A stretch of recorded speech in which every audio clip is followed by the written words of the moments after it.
Hi friends, कैसे आप सब और आप लोगों को मेरी YouTube channel BMLT exam preparation स्वागत है। एक बार फिर हम क्वेश्चन पेपर का सॉल्व लेके आ गए हैं। ये क्वेश्चन पेपर आपका एमपी एनएचएम में पूछा गया था, जो कि कॉन्ट्रेक्चुअल बेसिस लैब टेक्नीशियन का जो वैकेंसी निकाला गया था उसका जो एग्जाम था 2022 में, उसी का ये क्वेश्चन पेपर है, जिसका हम पार्ट 1 और पार्ट 2 जो है ऑलरेडी करवा चुके हैं। अब हम जो है आज पार्ट 3 करवाने वाले हैं, जिसमें कि हम आपको 30 क्वेश्चन जो है आपको 30 क्वेश्चन करवाने वाले हैं। इसके बाद जो भी 31 क्वेश्चन बचेगा उसको हम फोर्थ वीडियो में लेके आएंगे। ठीक है, फोर्थ पार्ट में टोटल कंप्लीट करवा देंगे। तो इस पार्ट में जो हम लोग 30 क्वेश्चन टोटल हम लोग जो है देखने वाले हैं। तो ये वीडियो जो है आपको बहुत ही महत्वपूर्ण है, जो एग्जाम का तैयारी कर रहे हैं, प्रिपरेशन कर रहे हैं। तो चलिए देखते हैं कि कितने क्वेश्चन है, कौन कौन से क्वेश्चन, कैसे क्वेश्चन है। ठीक है, यदि आप लोगों को अच्छा लगे, पूरा वीडियो देखिए, अच्छा लगे तब जाकर लाइक कीजिएगा, कमेंट कीजिएगा, अपने दोस्तों को भी शेयर कीजिएगा, ताकि सभी को इस क्वेश्चन पेपर का जो है तैयारी करने का, सॉल्व करने का मौका मिले। ठीक है, तो चलिए आगे बढ़ते हैं। पार्ट 2 में जो है 41 क्वेश्चन नंबर तक हो गया था। आज हम लोग 41 नंबर तक आज जो हम लोग स्टार्ट करेंगे 42 नंबर से। ठीक है, तो टोटल हम लोग कितना कवर करेंगे? 32 क्वेश्चन, 30 क्वेश्चन आज हम लोग कवर करेंगे। तो क्वेश्चन क्या पूछा गया था 42 में कि which of the following is the main hormones secreted bye thyroid gland. Thyroid gland से हम लोग का मेन हार्मोन कौन सा है ऐसा जो सेक्रेट होता है? T3, T4, TSH या fourth number T3 and T4। इसका राइट आंसर हो जाएगा T3 and T4। That means option number 4 is the right answer. ठीक है, इसके बाद आप लोग हमें बताएंगे ये जो है आपका थायराइड ग्लैंड से सेक्रेट होता है। तो बताइए TSH ये कहाँ से रिलीज होता है? क्योंकि थायराइड प्रोफाइल में TSH का एक अहम रोल होता है, जिसके चलते हम लोग थायराइड प्रोफाइल में TSH को ऐड करते हैं। उसका नाम ही है थायराइड स्टिमुलेटिंग हार्मोन। ठीक है, तो ये आप हमें बताइएगा कमेंट बॉक्स में कि ये कहाँ से रिलीज होता है, इसका मेन काम क्या है। और यहाँ पे T3 का पूरा नाम क्या होता है? ट्राईआइडोथायरोनिन। ठीक है, और T4 का जो नाम होता है पूरा थायरोक्सिन बोलते हैं, थायरोक्सिन हार्मोन बोलते हैं। ठीक है, ये याद रखिएगा। इसके बाद आता है कि normal range of sodium in plasma. तो नॉर्मल रेंज कितना होता है प्लाज्मा में? किसका? तो सोडियम का। ऑप्शन नंबर 1 पूछा गया है 3 to 4 mg/dl, 9 to 11 mg/dl, 4 to 5 MEQ per liter and 135 to 145 MEQ per liter। इसका राइट आंसर क्या हो जाएगा आपका? Option number D is the right answer. ठीक है, कितना होता है? 135 से लेकर के 145 ठीक है MEQ पर लीटर होता है। नेक्स्ट क्वेश्चन क्या है? क्वेश्चन नंबर आपका 44 में क्या पूछा गया है कि normal plasma fasting glucose level is कितना होता है? ऑप्शन नंबर 1 70 से लेकर के आपका 100 mg/dl, दूसरा 80 to 126 mg/dl, 70 to 140 mg/dl या ग्रेटर देन 140 mg/dl। तो याद रखिएगा फास्टिंग का पूछा गया है, तो इसका राइट आंसर क्या हो जाएगा? Option number 1 is the right answer. But किसी लैब में आपको देखने को मिलेगा 70 से लेकर के 110 या 80 से लेकर 100, 70 से ही आपको मोस्ट कॉमनली दिखाएगा, 70 से लेकर के 110 mg/dl फास्टिंग में। बट यदि पीपी का यही पूछ दिया जाए तो पीपी का कितना हो जाएगा? 70 से लेकर के 150 mg/dl is the right answer. ठीक है, इसके बाद है 45 नंबर क्वेश्चन। 45 नंबर क्वेश्चन क्या पूछा गया है देख लेते हैं। Plasma calcium level is influenced by following.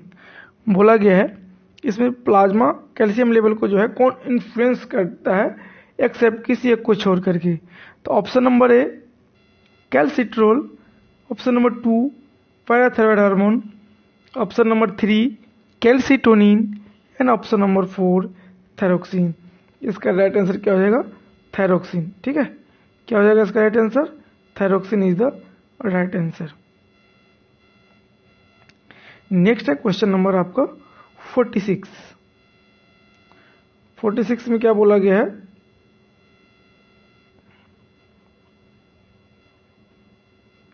कि complete oxidation of 1 molecule of glucose yields how many ATP बोला गया है। Complete oxidation of 1 molecule of glucose, जब हम लोग कंप्लीट ऑक्सीडेशन होता है 1 मोलिक्यूल ऑफ ग्लूकोज का, तो कितने एटीपी जो है वो बनाता है या यील्ड करता है या बनाता है या प्रोड्यूस करता है, एक ही बात हुआ। ठीक है, तो इसका राइट आंसर क्या हो जाएगा? Option number 1 12, option number 2 24, option number C 38 and option number 4 129। इसका राइट आंसर क्या हो जाएगा? Option number C, that means option number 3 is the right answer. जब 1 मोलिक्यूल ऑफ ग्लूकोज का जो ऑक्सीडेशन कंप्लीट होता है तो हम लोग को कितना एटीपी जो है बनता है? 38 एटीपी। ठीक है, नेक्स्ट क्वेश्चन है 47। 47 नंबर क्वेश्चन क्या पूछा गया है? The key enzyme of glycolysis बोला गया है कि ग्लाइकोलाइसिस का कौन सा एंजाइम जो है बहुत महत्वपूर्ण होता है या की है, माने बहुत इंपॉर्टेंट है। ठीक है, वही बोला गया कि ग्लाइकोलाइसिस का प्रमुख एंजाइम कौन सा है? Glucose 6 phosphatase, option number 2 glyceraldehyde 3 phosphate dehydrogenase, option number 3 phosphohexose isomerase and option number 4 phosphofructokinase. इसका राइट आंसर क्या होगा? Option number 4 is the right answer. Phosphofructokinase जो है ग्लाइकोलाइसिस का मुख्य एंजाइम है। ठीक है, क्या है? मेन एंजाइम है। नेक्स्ट क्वेश्चन क्या? Question number 48। क्वेश्चन नंबर 48 में क्या पूछा गया है कि the most of the digestive enzyme belongs to the classes of, बोला गया है कि जो ज़्यादा जो मोस्ट या अधिकांश डाइजेस्टिव एंजाइम है वो किस वर्ग के हैं या किस क्लास के हैं? नंबर 1 हाइड्रोलेजेस, लिगेसेस, लाइसेस या ऑक्सीरिडक्टेज। इसका कौन सा क्लास का है? दैट मीन्स कौन सा वर्ग का है? इसका राइट आंसर हो जाएगा आपका हाइड्रोलेसिस जो है इस वर्ग के होते हैं। ठीक है, किस वर्ग के होते हैं? तो हाइड्रोलेसिस वर्ग के होते हैं। कौन सा? डाइजेस्टिव एंजाइम जितने भी मेनली होता है ज़्यादातर हाइड्रोलेसिस क्लास के ही होते हैं। ठीक है, तो अब नेक्स्ट क्वेश्चन पे हम लोग आते हैं। नेक्स्ट क्वेश्चन क्या है? 49 नंबर देख लेते हैं। 49 नंबर क्वेश्चन क्या पूछा गया है कि the product of glycolysis in erythrocytes is, बोला गया है एरिथ्रोसाइट्स में जो ग्लाइकोलाइसिस होता है, ठीक है, वो प्रोडक्ट कौन सा है? ठीक है, लैक्टेट, NADPH, पैड्यूवेट या कार्बन डाइऑक्साइड। ठीक है, इसका राइट आंसर क्या हो जाएगा? Option number 1 is the right answer. ठीक है, लैक्टेट क्या है? एरिथ्रोसाइट में जो ग्लाइकोलाइसिस होता है उसका मेन प्रोडक्ट होता है। कौन? तो लैक्टेट। ठीक है, नेक्स्ट क्वेश्चन क्या है? Question number 50।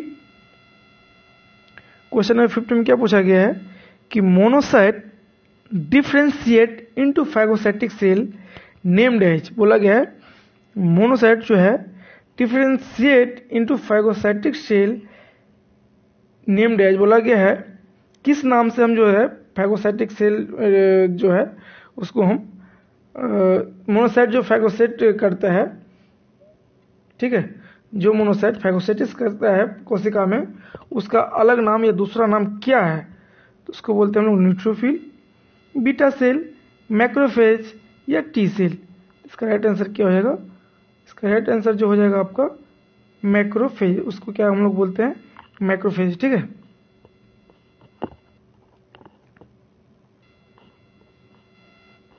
नेक्स्ट क्वेश्चन क्या है? Question number 51। 51 में क्या बोला गया है कि which of the following is involved in cell mediate immunity, बोला गया है कि सेल मीडिएट इम्यूनिटी जो है, ठीक है, सेल मीडिएट जो इम्यूनिटी होता है निम्नलिखित जो नीचे में दिया गया उसमें से कौन सा ऐसा जो है ऑप्शन है जो इन्वॉल्व होता है कि इसमें सेल मीडिएट इम्यूनिटी में? Thrombocyte, mast cell, T cell या ल्यूकेमिया? तो इसका राइट आंसर क्या हो जाएगा? बहुत इजी क्वेश्चन है। इसका राइट आंसर हो जाएगा आपका option number C is the right answer. T cell जो होता है सेल मीडिएट इम्यूनिटी में जो है ये भाग लेता है, पार्टिसिपेट करता है या इन्वॉल्व होता है। ठीक है, नेक्स्ट क्वेश्चन क्या है? Question number 52। 52 में क्या पूछा गया है?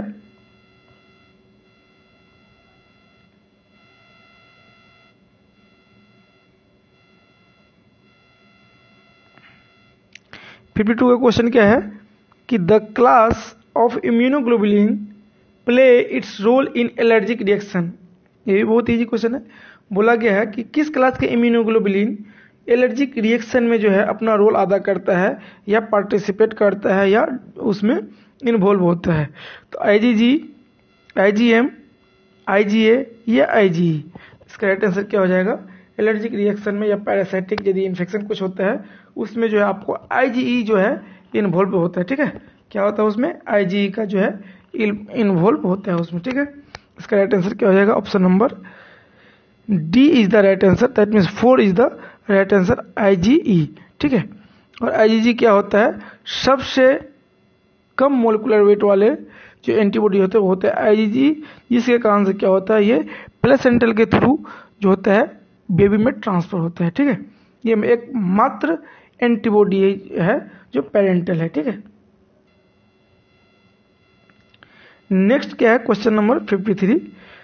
53 में क्या पूछा गया है कि how many types of antibodies are there in human body? Human body में कितने तरह के एंटीबॉडी होते हैं? 2, 3, 4, 5। आपको पता ही होगा, बहुत इजी क्वेश्चन है। 5 एंटीबॉडी होता है। कौन कौन सा होता है? ऊपर में दिया है आईजीजी, आईजीएम, आईजीए, आईजी और एक होता है आपका आईजीडी, आपको पता है। ठीक है, नेक्स्ट क्वेश्चन क्या है? Question number 54। 54 में क्या पूछा गया है? The smallest molecular weight of immunoglobulins. अब भी कुछ देर पहले मैंने ऊपर में बताया कि सबसे कम सबसे स्मॉलेस्ट मोलिकुलर वेट किसका होता है? आईजीएम, आईजीए, आईजीजी या आईजी? राइट आंसर क्या हो जाएगा? अभी मैंने आपको ऊपर बताया था, इसका राइट आंसर हो जाएगा आपको IgG is the right answer. ठीक है, नेक्स्ट क्वेश्चन क्या है? Question number 55। 55 में क्या पूछा गया है? Gram positive bacteria appears in grapes like structure are known as. कौन सा ऐसा बैक्टीरिया, ग्राम पोएटिव बैक्टीरिया, जिसका जो है स्ट्रक्चर या देखने में जो है ग्रेप्स लाइक क्लस्टर जैसा होता है? स्ट्रेप्टोकोका। ये किस तरह का होता है? चेन की तरह होता है। स्ट्रेप्टोबैसिली, ये क्या होता है? स्ट्रेप्टोबैसिली ये आपका बैसिली है, तो आपको पता है कि रॉड शेप्ड का होगा ये। ठीक है, स्टेफाइलोकोका या मैकोप्लाज्मा। ठीक है, तो इसका राइट आंसर क्या हो जाएगा? आपका स्टेफाइलोकोका हो जाएगा। ठीक है, is the right answer. Next क्या है आपका? 56।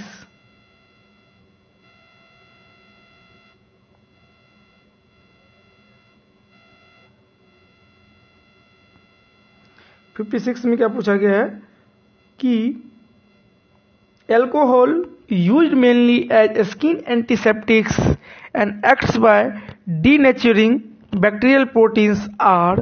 बोला गया एल्कोहल जो मुख्य रूप से क्या होता है, यह एक त्वचा का एंटीसेप्टिक्स के रूप में हम लोग क्या करते हैं, उसको उपयोग करते हैं और बैक्टीरिया प्रोटीन के विगुणन करने के कार्य करती है। ठीक है, दैट मीन्स इसका मतलब ये हुआ कि एल्कोहल जो है मेनली हम लोग क्या करते हैं, एज ए एंटीसेप्टिक यूज करते हैं, जिसके कारण क्या होता है बैक्टीरिया जो है बैक्टीरिया का प्रोटीन जो उसको डीनेचर करता है। ठीक है, तो इसका मतलब क्या हुआ, तो इसमें से कौन सा ऐसा जो है एंटीसेप्टिक है या इसमें नीचे जो ऑप्शन दिया गया है कौन सा एल्कोहल है। ठीक है, ethyl alcohol, isopropyl alcohol, butyl alcohol या ethyl alcohol and isopropyl alcohol.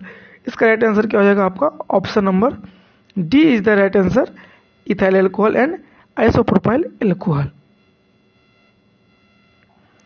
Next क्या है क्वेश्चन नंबर आपका 57। इसका आंसर तो दिख गया तो कोई दिक्कत नहीं है, दिख ही भी गया तो क्या पूछा गया है क्वेश्चन नंबर 57 में, द बैक्टीरिया हैविंग राउंड या oval shaped are called as, सभी लोग जानते हैं उसको क्या बोलते हैं हम लोग, कोकस बोलते हैं। बेसिली आप जानते हैं किस तरह का होता है, रॉड शेप्ड का होता है। विब्रो कोलाई भी जानते हैं, एस्पेरलस भी जानते हैं। बहुत ही ये यदि विब्रोस के देखेंगे तो ये कॉमा शेप का होता है, और एस्पिरिलिया का जो यदि देखेंगे तो आप एस शेप का होता है, ठीक है। तो ये हो गया आपका 57 नंबर क्वेश्चन, समझ गए। विब्रो जो होता है कॉमा शेप का होता है, जैसे कि कॉमा शेप का होता है। बेसिली जो होता है रॉड शेप का होता है। कोकस जो होता है आपका ओवल शेप का होता है, और एस्पिरस जो होता है एस शेप का होता है, ठीक है। अब नेक्स्ट क्वेश्चन आता है 58 नंबर क्वेश्चन। 58 नंबर क्वेश्चन में क्या पूछा गया है कि hyperkalaemia is the increase serum concentration. Hyperkalaemia जो होता है कौन सा, नीचे जो दिया गया है इनमें से कौन सा ऐसा जो है कंपोनेंट है जिसका कॉन्सेंट्रेशन जो होता है इंक्रीज होता है, किसमें, तो सीरम में। कैल्शियम का, पोटेशियम का, सोडियम का, या विटामिन के का। इसका राइट आंसर जो होगा पोटेशियम का ऑब्वियसली होगा। हाइपरकैलेमिया जिसमें क्या होता है आपका पोटेशियम का लेवल इंक्रीज होता है। यहाँ पर हाइपर होगा HYPER, यहाँ पे थोड़ा स्पेलिंग मिस्टेक है, ठीक है। नेक्स्ट क्वेश्चन क्या है, क्वेश्चन नंबर 59 नंबर देखिए क्वेश्चन क्या पूछा गया है कि liver function test does not includes, नीचे जो दिया गया ऑप्शन इसमें से ऐसा कौन सा टेस्ट है जो लीवर फंक्शन टेस्ट में इंक्लूड नहीं होता है। Serum bilirubin, uric acid, SGPT, SGOT। इसमें जो होता है आपका एक ही ऐसा टेस्ट है जो LFT में इंक्लूड नहीं होता, वो होता है आपका यूरिक एसिड, ठीक है। नेक्स्ट क्वेश्चन क्या है, क्वेश्चन नंबर 60। क्वेश्चन नंबर 60 क्या बोला गया है, क्वेश्चन नंबर 60 क्या बोला गया है, believe more than 80% bilirubin is produced from the breakdown of. आप सभी लोग जानते हैं कि बिलिरुबिन का जो है प्रोडक्शन कैसे होता है, जब RBC ब्रेक डाउन होने लगते हैं तब जाके क्या होता है। और यहाँ पर क्या पूछा गया है, बिलिवर्डिन, एल्बुमिन, हीमोग्लोबिन या यूरोबिलिनोजेन। यहाँ पर आपको RBC नहीं है, क्या है, हीमोग्लोबिन। तो हीमोग्लोबिन का ब्रेकडाउन होने के कारण क्या होता है 80% जो बिलिरुबिन होता है वो प्रोड्यूस्ड होता है, ठीक है। नेक्स्ट क्वेश्चन क्या है,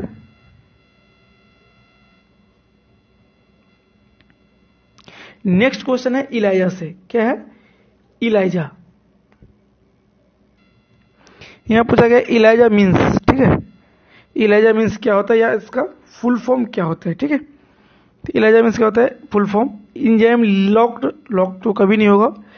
इंजाइम लिंक्ड इम्यूनोसॉल्वेंट, ऐसे इंजाइम लाइक कभी नहीं होता है। इंजाइम लेक ये भी कभी नहीं होता है। इसका राइट आंसर क्या हो जाएगा, इंजाइम लिंक्ड इम्यूनोसॉल्वेंट ऐसे, ठीक है। क्या होता है, इंजाइम लिंक्ड इम्यूनोसॉल्वेंट ऐसे। और ये आपको बता दें कि इंजाइम लिंक्ड इम्यूनो ऐसे, जिसको शॉर्ट हम लोग क्या बोलते हैं, इलाइजा। इलाइजा जो होता है हम लोग किसके लिए करते हैं, क्यों करते हैं, तो देखिए इलाइजा क्या है, एक मेथड का नाम होता है जिस मेथड के द्वारा हम लोग क्या करते हैं, हार्मोन एसे का डिटरमाइन करते हैं, जैसे कि T3, T4, TSH, LH, FSH, vitamin D and other, जैसे कि प्रोलैक्टिन, प्रोकैल्सिटोनिन, ठीक है, बीटा HCG, PSA, ये सब जितने भी है हार्मोन ऐसे है। तो हम लोग क्या करते हैं, उसको डिटरमाइन करते हैं किसके द्वारा, तो इलाइजा मेथड के द्वारा। HIV भी क्या रहता है, तो बहुत सारे ऐसे हार्मोन है जिसके द्वारा हम इस मेथड के द्वारा, दैट मीन्स इलाइजा मेथड के द्वारा हम लोग करते हैं, ठीक है। ये चीज आप लोग याद रखिएगा। इसके बाद क्या है, रिया भी होता है। रिया भी इसी तरह से कुछ मिलते जुलते मेथड है, ठीक है। अब चलते हैं नेक्स्ट क्वेश्चन पे, क्वेश्चन नंबर 62। 62 में क्या पूछा गया है, the fluid found around the lungs is known as. बहुत ही इजी क्वेश्चन है, उसको पेरिटोनियल फ्लूइड बोलेंगे या पेरिकार्डियल, फ्लूअल फ्लूइड, एसेटिक फ्लूइड। तो इसका राइट आंसर क्या हो जाएगा, यदि लंग के आउटर साइड या अराउंड माने उसके चारों तरफ पाया जाता है उसको हम लोग अवश्य बोलेंगे उसको प्लूरल फ्लूइड। बाद बाकी जो पेरिटोनियल फ्लूइड कहाँ पर होता है वो हमें बताइए कमेंट बॉक्स में। यदि आप पढ़ रहे हैं या आप तैयारी करते हैं सही ढंग से तो आप हमें कमेंट बॉक्स में जरूर बताइएगा। इसके बाद पेरिकार्डियल फ्लूइड कहाँ पे होता है और एस्टेटिक फ्लूइड, इन तीनों के बारे में आप हमें बताएंगे, ठीक है। नेक्स्ट क्वेश्चन क्या है 63। क्वेश्चन नंबर 63 में क्या पूछा गया है, बहुत ही अच्छा क्वेश्चन है और एग्जाम में बहुत बार पूछा गया है ये question. Blood collected for ESR testing in sodium citrate solution in the ratio of, बोला गया है ESR के लिए हम लोग क्या करते हैं, सोडियम साइट्रेट सॉल्यूशन का यूज करते हैं। तो कितने के रेशियो में सोडियम साइट्रेट जो है एंटीकोगुलेंट जो होता है उसको हम लोग यूज करते हैं। सोडियम साइट्रेट क्या है, ये एक तरह का एंटीकोगुलेंट है। क्या होता है ये सोडियम साइट्रेट, ये एक तरह का एंटीकोगुलेंट है, ठीक है। तो इसको हम लोग कितने के रेशियो में यूज करते हैं ये आप लोग पता होगा। ऑप्शन नंबर 1 क्या दिया है 1:1। ऑप्शन नंबर 2 क्या दिया है 1:2। ऑप्शन नंबर 3 में क्या दिया है 1:3 और 1:4। इसका राइट आंसर क्या हो जाएगा, option number D is the right answer. That means option number 4 is the right answer. 1:4 means होता है आपका 1 पार्ट जो है आपका ट्राइसोडियम साइट्रेट रहेगा और 4 पार्ट जो है आपका होल ब्लड रहेगा, ठीक है। और एक चीज़ है कि ट्राइसोडियम साइट्रेट जो है ESR के लिए हम लोग कितने % यूज करते हैं, तो 3.8% जो है ट्राइसोडियम साइट्रेट यूज करते हैं हम लोग ESR के लिए। और कोआगुलेशन के लिए जो यूज करते हैं हम लोग कितने % का, 3.2% का जो है anticoagulant that means trisodium citrate use करते हैं। और एंटीकोगुलेंट के लिए जब हम लोग यूज करते हैं उसको हम लोग कितने के रेशियो में यूज करते हैं, तो 1:9 के रेशियो में, ठीक है। ये याद रखिएगा, बहुत ही इंपॉर्टेंट क्वेश्चन है।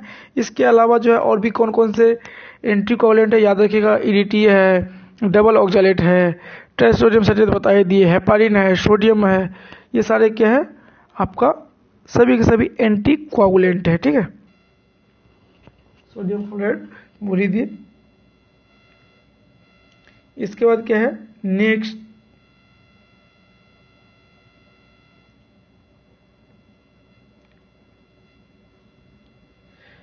क्या बोला गया है, मोस्ट कॉमनली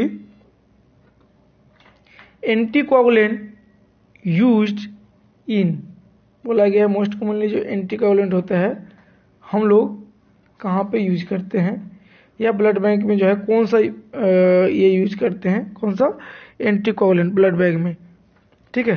क्या पूछा गया, most commonly anticoagulant used in the blood bag for transfusion is, बोला गया है कि ब्लड बैग में ट्रांसफ्यूजन के लिए हम लोग कौन सा मोस्ट कॉमनली जो है एंटीकोगुलेंट यूज करते हैं, तो कौन सा यूज करते हैं, तो ऑप्शन नंबर ए trisodium citrate, option number 2 acid citrate, क्या दिया है dextrose, option number 3 sodium fluoride and option number 4 क्या दिया एल्कालाइन साइट्रेट डेक्सट्रोज। तो आपको हमेशा याद रखना पड़ेगा ये जो है एसिडी जो है मोस्ट कॉमनली एंटीकोगुलेंट जो है हम लोग ट्रांसफ्यूजन बैग में ब्लड बैग में ट्रांसफ्यूजन के लिए यूज करते हैं, ठीक है। इसके अलावा भी यूज करते हैं कौन कौन सा, CPD होता है, CPDA1 होता है, जिसके लिए जो है आपका ब्लड का जो प्रिजर्वेटिव रखने का क्षमता जो है अलग अलग होता है। CPD का अलग है 21 दिन का होता है और CPD का कितना होता है, CPDA1 का 35 डेज का होता है, ठीक है। ये याद रखिएगा क्या होता है CPD। और हाँ ये बहुत बार एग्जाम पूछा गया है कि CPD या CPDA1 का वॉल्यूम कितना आता है ब्लड बैग में। आप याद रखिएगा यदि आपका बैग 350 ml का है तो आप कितना ml रखेंगे, तो आप सबसे इजी है इसका याद रखने का तरीका, यदि 100 में याद रख लीजिए 100 CPD 100 ml ब्लड में जो है आपका 14 ml CPD रखता है, तो उसी से आप कैलकुलेशन कर लेंगे। जैसे यदि 450 ml का ब्लड बैग रहेगा तो उसमें कितना जाएगा, तो आपको सीधी सी बात है कितना जाएगा उसमें 63 ml एंटीकोगुलेंट, ठीक है। यदि आपका 350 ml का यदि ब्लड बैग रहेगा तो उसमें कितना जाएगा 49 ml एंटीकोगुलेंट, कौन सा CPD, ACD का फिर अलग है, ठीक है। तो आप ACD का कितना हम लोग रखते हैं ये आप हमें कमेंट बॉक्स में बताएंगे कि कितना यूज किया जाता है पर 100 ml में, ठीक है।